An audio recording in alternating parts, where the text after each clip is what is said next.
Greetings my friends, it's Top Hat here, and I've been working on gas blowbacks for a few years now. And I remember when I first started, one of the main concerns and issues that I had is just not knowing which upgrade parts are available for gas blowbacks, and more importantly, what they do.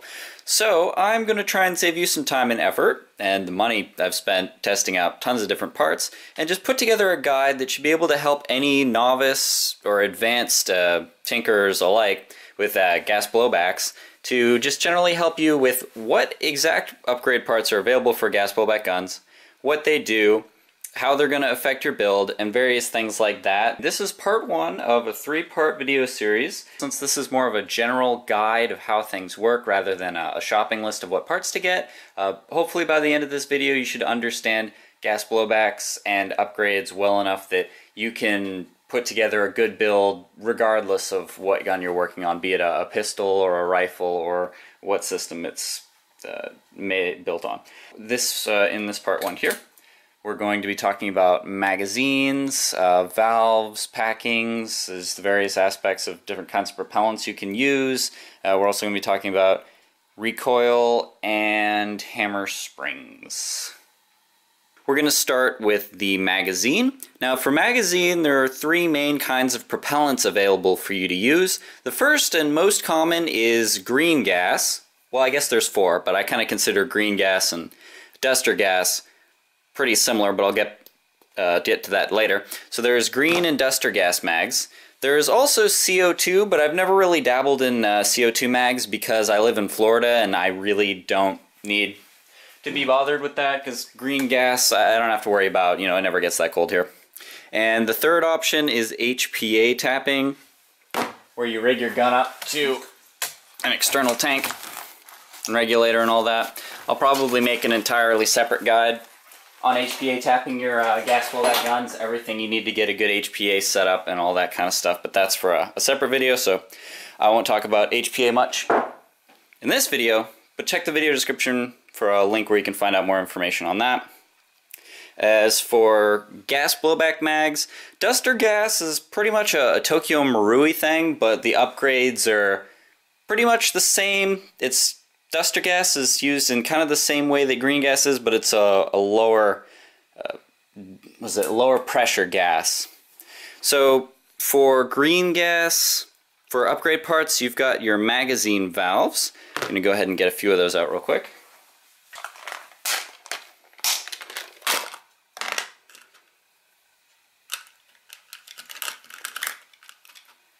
So for your magazine valves, there are, not sure why my hands look so pink. I don't know if that's my camera's display or whatnot, but they're not really that red.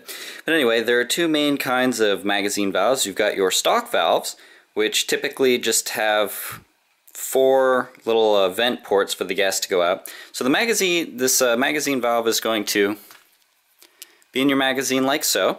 The main gas reservoir is in this area here.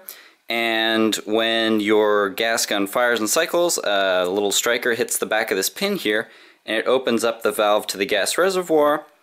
The gas flows in through the reservoir valve and out through the, I guess people call them blow-off valves, and it goes out through the vent port here on your mag and into your gun, and your gun cycles. So for your standard valve types, there are the stock valves, which are just like 4 little ports. Then there are high flow valves, which some companies sell custom made high flow valves, but you can take a little hand file and just remove the material out between the 4 ports to make your own DIY high flow valves. It's basically the same thing. Now for rifles, high flow valves make a much bigger difference, but in pistols, they really don't make that much of a difference at all. For high flow valves, just because your barrel in a pistol is so short, it can't really make too much use of an increase in gas flow typically. So if you put a high flow valve in your pistol, you may see a 5 to 10 FPS increase. In most situations, that increase can increase even more if you use heavier BBs, but typically it'll just decrease your gas efficiency, so you'll get less shots per magazine fill. far more often than you'll really see too much of a performance difference. And what I've actually got installed in my magazine here is a A+ ramjet valve, which I'll take it out of my magazine real quick and show you. If you want to remove the valves from your magazine, the one on the bottom here is easy. You just get a flat head the right size. However, the valve on the back can be a little more tricky. You have two main options that I know of. You can either get a valve key, or you can use two small screwdrivers. Probably works best if they're flatheads, but to do the screwdriver method, you take one screwdriver and put it in each of the little cutouts on the... Take a screwdriver and put each one on one of the little cutouts on the magazine itself. You cross them like so, and then you just twist. Once twisted, you can switch one and just it.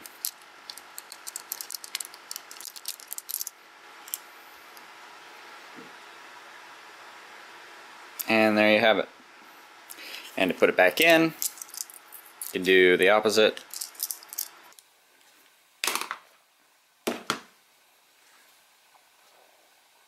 So the way the A+ ramjet valve here works is it just has a single port to better direct the flow of gas, and the part here is actually loose, so when you install the valve into your magazine you can angle it to just project the gas straight out through your magazine. If you do get one of these ramjet valves, be sure to install it properly. I ran some tests in my KJW KCO2, which is the Ruger 1022 Airsoft version, comparing the high flow valve with a stock valve with an A+ ramjet valve. I'll edit the results up on the screen right now. So I did get better consistency, but the lower FPS out of the A+ ramjet valve. So if you're looking for accuracy, one of the main things you want in a gas blowback is consistency. If you really do a good job of upgrading your gas blowback, you can get some pretty good consistency out of it.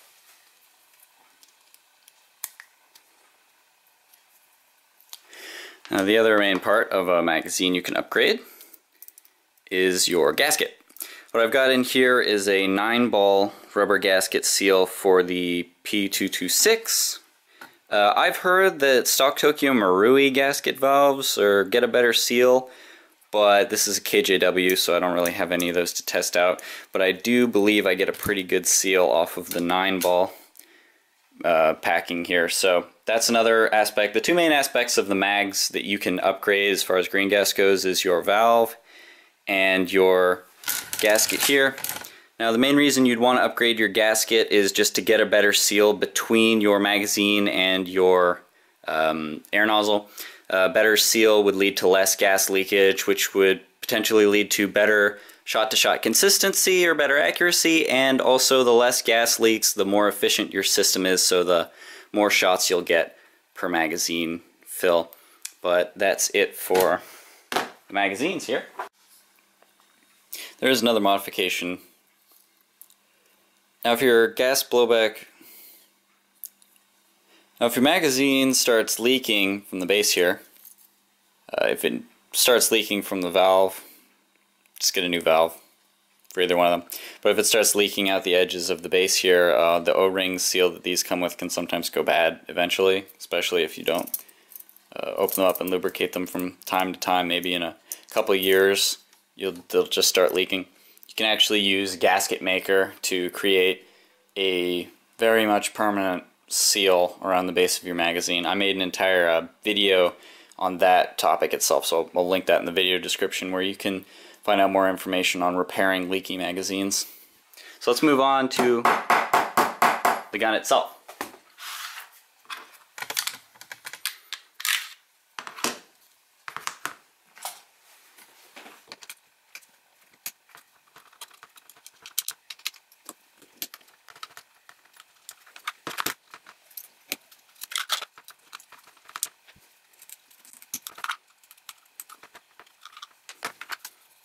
So I'm going to do these two, or I'm going to talk about these two springs at the same time, considering a lot of companies sell the springs in 2 packs, which include a hammer spring and a recoil spring.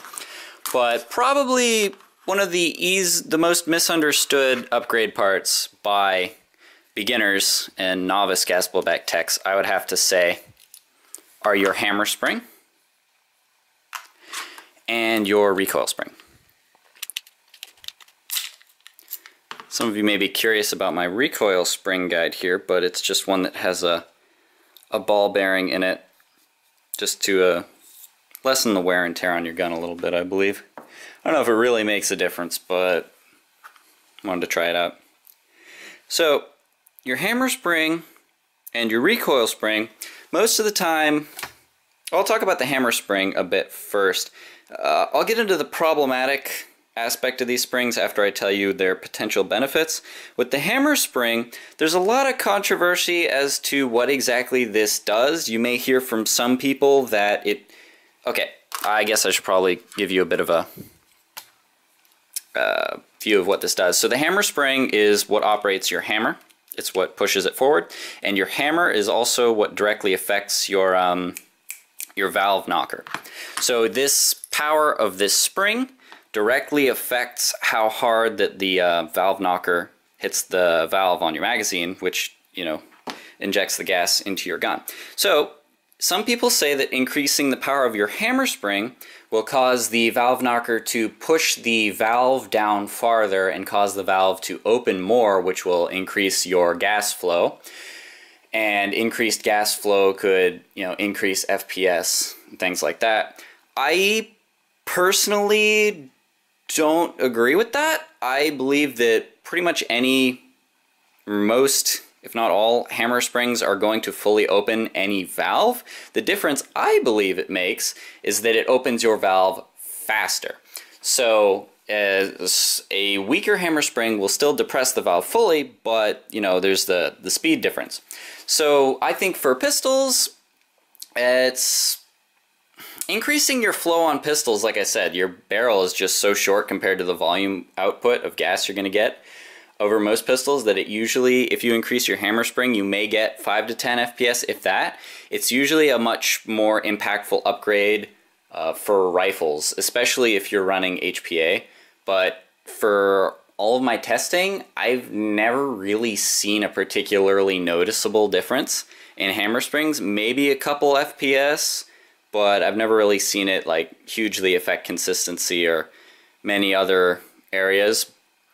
Your recoil spring here, a lot of newer techs think that, you know, increasing your recoil spring is going to increase your recoil or make your gun cycle smoothly or something. Most of the time, maybe not most of the time, but a lot of the time, if you upgrade your gas blowback pistol and it's not cycling properly or you're having issues, 90% of the time it's going to be one of these two springs. I have about 5 different recoil springs for my 226. This is the only one that cycles properly. The stock one is the only one that works. The other 4, I know I said 5, but I think it's 5 total. But like the other 4 cause cycling issues. Same thing with recoil springs. I have a few of them. I have like a 160%, a 150%. They all cause it to cycle either slowly or jam up every once in a while, things like that. Typically, recoil springs are only necessary if you're upgrading a Tokyo Marui to something with a heavier slide than it was stock. Then you might need your increased spring. Your increased hammer spring, it can cause a lot of weird cycling issues because these springs having more power puts more strain on your gun and it makes it take more effort for the gun to cycle. So a lot of guns are coming from the factory with springs tuned for the parts that, you know, they're made with. So unless you're changing your slide or something, you're probably not gonna need to change these parts. And if you do increase the power, it's also probably safe to say that it's going to decrease your efficiency because it will take more force from the gas to cycle your gas blowback. So, I mean, these springs are usually pretty cheap. So you know, adding like $5 or $10 to an order just to experiment with springs for some people who are like really performance crazy, like I can be sometimes, may not seem like that much. But if you put a ton of parts into your gun and you upgrade these springs too, I recommend these being the first things you switch back to stock to try and fix your problems. And most of the time, even if it doesn't cause cycling issues, you're probably not going to notice any difference from these springs. So they can be a good upgrade depending on your build, but a lot of the times they can be problematic or just unnecessary. So like I said, I don't mean to knock on these upgrade parts. In some guns, they make a good difference. In my KCO2, my increased hammer spring helps me get a little more output for the longer barrels and higher pressures I can use with HPA, but for gas pistols, a lot of the times increasing your hammer spring will just cause you problems or reduce your efficiency. But sometimes they give you a couple FPS, so, you know, depends on the gun, depends on the build. Also keep in mind that hammer spring location, size of the spring, where it is in your gun and all that kind of stuff changes pretty much from model to model. So if you want to know how to upgrade your hammer spring, you're going to have to do research on the particular one that you're using. But that's pretty much it for performance upgrades in the lower section here. I mean, you can upgrade your valve knocker to a better material like stainless or something, but sometimes when you do that, especially for clones like in the 226 here, my KJW, I did get a steel valve knocker that's supposed to be Marui compatible, but it caused me cycling issues. When I switched back to stock, it worked fine. So keep in mind that most of the rest of the stuff in here is usually like durability upgrades. Maybe you can short stroke your trigger or something so that, you know, it's hairpin, things like that. One modification you can do to increase, or I guess you should say optimize, your pistol is polishing the slide. So what this means is with your outer barrel and your lower receiver here, notice how there are rails where the two parts intersect and they slide across each other there. Well, what you can do on these rails is polish them, kind of like what I did to various aesthetics of my pistol here to look nice. So the reason you would want to do that is just to get as smooth of a surface between the two sliding areas as possible to reduce friction. So the way you would do that is you would start with a coarser sandpaper, maybe around 200 grain, and you would use that coarser sandpaper to just take off the paint until you can see just the metal beneath it. And then you can switch to thinner sandpapers, like maybe around 300 grain, and go over that a few times with that. And then switch to a much thinner one, to maybe like 600 or so, and go over that a bunch of times too. And what that'll do is it'll take off your paint and it'll make it very shiny and very smooth.